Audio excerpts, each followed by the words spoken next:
Former Mount Pleasant MP Advocate Fadzai Mahere voya vopraiziwa nokuda aiwa kwemaadvocateri anoita for change munyika yeZimbabwe.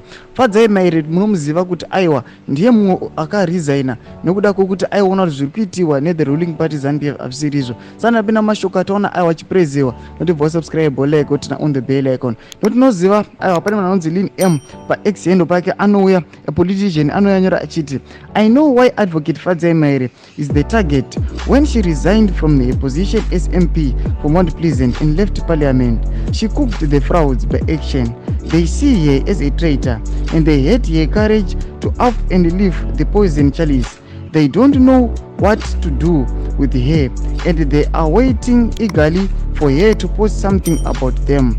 They have been plotting for a while now to bring her down. Manje msati maposter maganvoster. We already know cause some of those who are with you are snitches and they give us your minutes.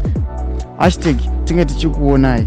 Ndo mashoko ari kubudiswa pana Lin M ataura kuti aiwa Fadzai Mahere ndiye munhu aistenda ground anyatsa kuopposa the ruling party ZANU-PF.